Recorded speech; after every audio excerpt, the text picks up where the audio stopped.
जय गंगा मैया। काफी दिनों से जो है लोग कह रहे थे, कई माताओं के फोन आ रहे थे, बहुओं के फोन आ रहे थे कि गुरुजी क्या स्त्रियों पर नीति नहीं है। तो मैंने कहा कि बहुत नीतियां हैं और स्त्रियां जो है शास्त्रों में बहुत ही, शास्त्र उनका समर्थन भी करते हैं। तो कहा गया है, देखो सबसे पहला चिरपरिचित श्लोक आता है नीति का कि यत्र नार्यस्तु पूज्यन्ते रमन्ते तत्र देवताः, यत्र यतास्तु न पूज्यन्ते सर्वास्तत्राफलाः क्रिया।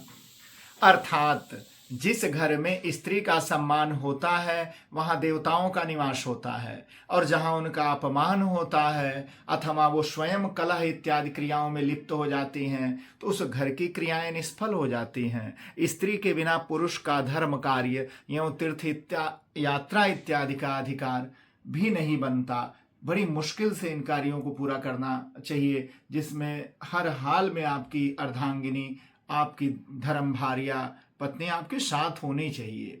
देखो शास्त्रों में कहा गया है कि स्त्रियों के मासिक धर्म से उनके समस्त दोष नष्ट हो जाते हैं, अतः वे पवित्र मानी जाती हैं। क्योंकि स्त्रियां जब तक मासिक धर्म में रहती हैं, रजस्वला रहती हैं, तब तक उनके शरीर के पाप रूपी रक्त प्रवाहित होते रहते हैं। मासी मासी रजस्ताशाम दुष्कृतानि अपकर्षति तस्मा निष्कल्मषाः स्त्रियाः। महाभारत का वाक्य है ये, देखो।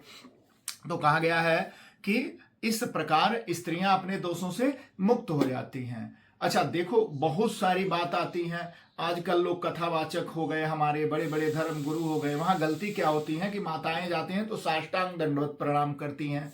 आपको साष्टांग दंडवत प्रणाम नहीं करना है। ये मेरी पूरी वीडियो ध्यान से सुन लेना, बता दे रहा हूं, और आगे भी भेजना, जिससे ये भ्रम समाप्त हो। मेरा कार्य ही भ्रम समाप्त करना है और मैं करता रहता हूं समय समय पर, ठीक ना। तो ये ध्यान रखिए कि उसमें साफ साफ कहा जाता है कि ब्राह्मण पादतो मेध्य गावो मेध्यस्तु पृष्ठतः अश्वासो मुखतो मेध्यो स्त्रियो मेध्यास्तु सर्वतः। ब्राह्मण का पैर पवित्र होता है, गौ का पिछला भाग पवित्र होता है, बकरी और घोड़े का मुख पवित्र कहा गया है, और स्त्री का सर्वांग पवित्र कहा गया है। स्त्री का पूरा शरीर ही पवित्र माना गया है।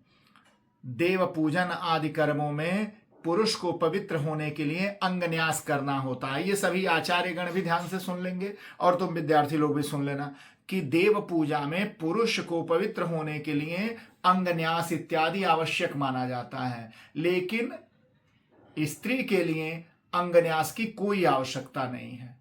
उसे अंगन्यास न कराएं, न उसके लिए अंगन्यास उचित माना गया है। वो मंत्र जप से ही सिद्धि प्राप्त कर सकती है। ध्यानम न पूजनम केवलम जप मात्रेण मंत्राः सिद्ध्यन्ति जोषिताः।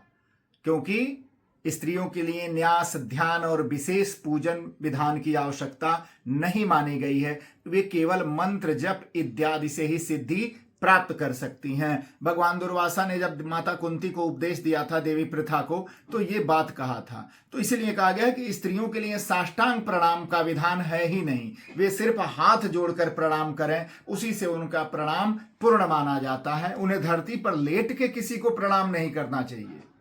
और ये मैं बार बार कहता हूं कि कभी भी शालिग्राम भगवान को, नर्मदेश्वर भगवान को सीधे पृथ्वी पर मत रखो, न तो कभी शंख को सीधे भूमि से स्पर्श कराओ, और सभी ब्राह्मण और साधकों को कभी भी बिना आसन के भूमि पर नहीं बैठना चाहिए। गुदाम पीड़यन्ते पृथ्वी, पृथ्वी पीड़ित होती हैं इससे।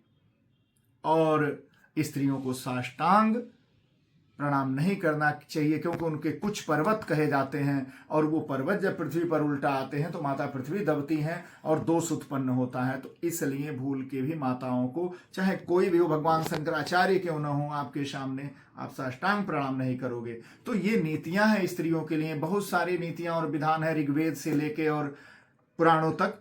तो समय समय पर मैं इनको भेजता रहूंगा। आज जो प्रश्न था उसका उत्तर दिया हूं। बहुत बहुत साधुवाद आप सबको। जय गंगा मैया।